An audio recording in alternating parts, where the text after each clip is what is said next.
Rieccoci qui, bentornati sul canale, bentornati allo Scrigno del Calcio.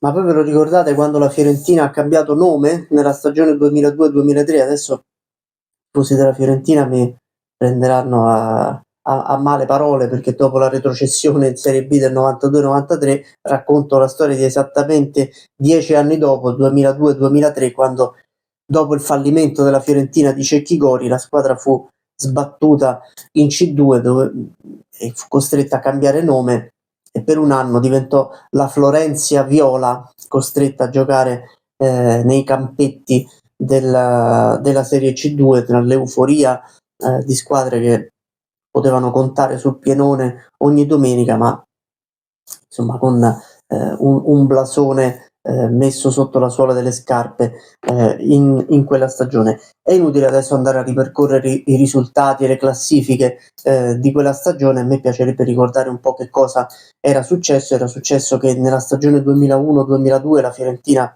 che era in Serie A, vive un'annata drammatica sia sportivamente che economicamente, perché i problemi di Cecchi Gori sono un po' evidenti, li conoscono tutti. La Fiorentina si adagia, nonostante fosse la detentrice della Coppa Italia. Il campionato parte male, c'è Roberto Mancini in panchina, poi va via. Il campionato della Fiorentina è un campionato disastroso, con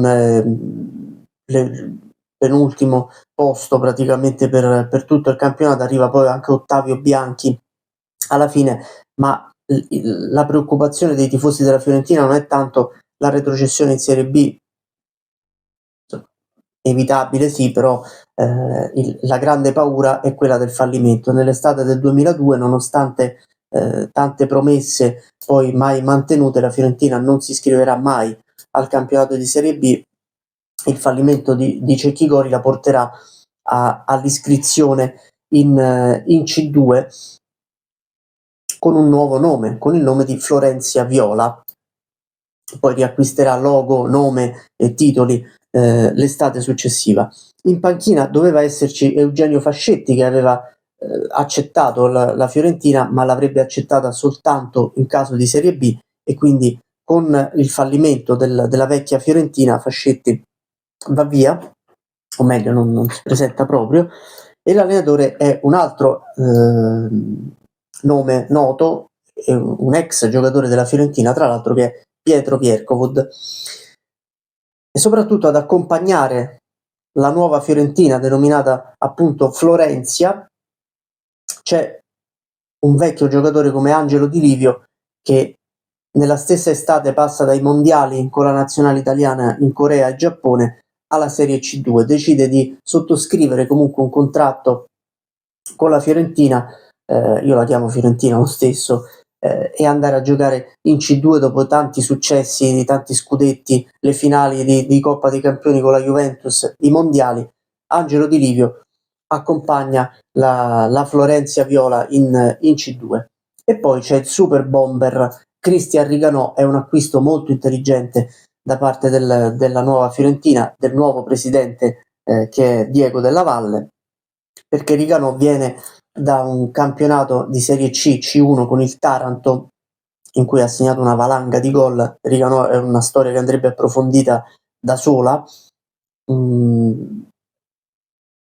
Giocatore che aveva fatto il muratore, aveva fatto tantissimi mestieri, si allenava quasi per gioco, finché fu notato da alcuni osservatori che lo portarono a giocare in Serie B, in Serie C, lo portarono a fare degli allenamenti supplementari, perché non aveva il fisico degli altri giocatori professionisti. Riganò, con tanto impegno, con un talento, un fiuto del gol innato, si afferma in Serie C facendo tantissimi gol.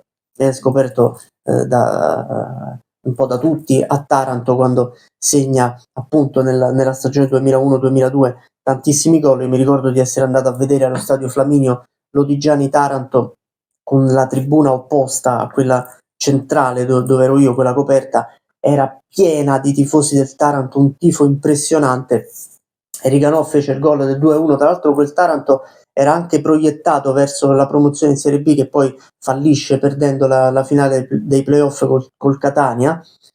Giocò malissimo quella partita il Taranto, ma quella partita fu decisa da un gol di Riganò che si vedeva che era proprio di un'altra categoria.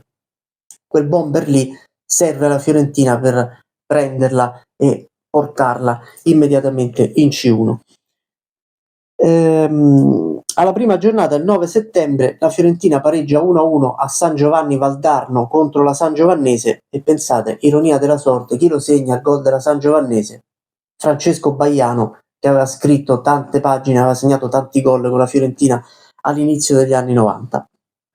Alla nona giornata arriva l'esonero di Vierkovod perché la Fiorentina non riesce ad ingranare, non riesce a giocare come la proprietà si aspettava, e arriva Alberto Cavasin, che è un allenatore in cerca di rilancio dopo i begli anni di Lecce. Insomma, si vuole confermare, si vuole rilanciare. Prima partita di Cavasin, Fiorentina Gubbio 2-0. Io continuo a dire Fiorentina perché non mi viene di chiamarla Florenzia Viola, come si chiamava in quell'anno. Mi ricordo che il Corriere dello Sport era l'unico giornale che continuava a scrivere Fiorentina, che non si era piegato al cambio di nome. Inizia questa lotta con il Rimini. La Florenzia è molto più forte del Rimini come nomi, però il Rimini ci crede. La partita decisiva è il 24 febbraio del 2003, Rimini-Fiorentina. Mi ricordo che andò in diretta su Rai Sport Satellite, che faceva il posticipo del lunedì della Serie C, e quel giorno fece proprio Rimini-Fiorentina, che finì 2-0, gol ovviamente di Riganò e del centrocampista Bismarck, che poi non so bene che carriera abbia fatto. Insomma, la Fiorentina dopo quella vittoria le si spalancano le strade per la promozione. Arriva la promozione il 27 aprile alla 32esima giornata, 3-0 contro il Savona, e mi ricordo uno stadio Franchi pieno, gremito, come se la Fiorentina avesse vinto il campionato. Fu festeggiata quella promozione davvero con entusiasmo, molto più della promozione dalla Serie B alla Serie A del 94, quando quasi il pubblico era in polemica con la squadra e con la società per la retrocessione dell'anno prima. Mi ricordo che la Fiorentina centrò la promozione vincendo 5-1 contro l'Ascoli, e i tifosi non festeggiarono più di tanto, come per dire: avete soltanto rimesso in pari l'onta della retrocessione dell'anno scorso, quindi ok, è perdonata quella retrocessione, però non vi aspettate che noi facciamo festa.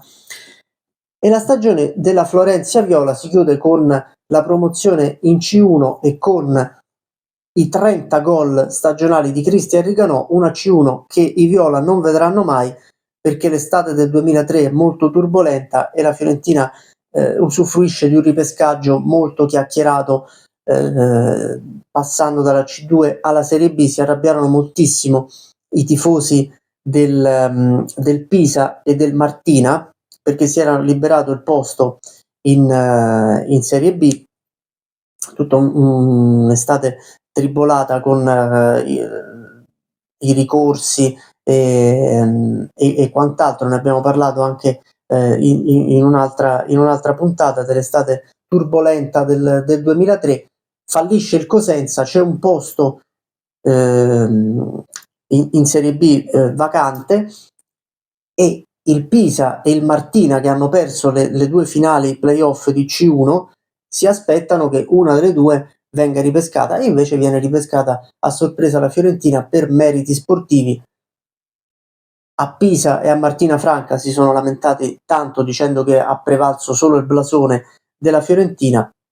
A Firenze hanno detto che è stata una sorta di risarcimento per il fallimento dell'anno prima, che forse non doveva esserci.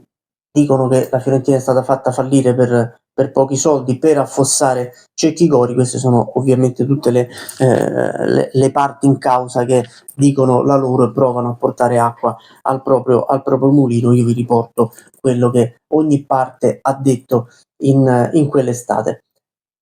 Nell'estate del 2003 la Fiorentina riacquista il titolo riacquista la denominazione di Fiorentina, riacquista il logo, lo stemma, riacquista i titoli sportivi, e di quella Florentia viola nessuno sentirà mai più parlare. È stato un anno comunque storico, certo l'anno dal punto di vista sportivo più basso nella storia della Fiorentina, possono dire che non si chiamava Fiorentina e quindi possono metterlo tra parentesi, e fu un anno e una stagione comunque storica, perché pensate che sull'album delle figurine c'era lo scudetto della Florentia viola, non era ovviamente lo scudetto della Fiorentina viola, era un giglio rosso su sfondo bianco, e anche le maglie, non c'era la maglia viola, la Fiorentina giocò con un completo bianco con striscia viola sul petto come prima maglia, poi c'era una maglia rossa, un completo rosso, e una maglia gialla come terzo completo. È stata insomma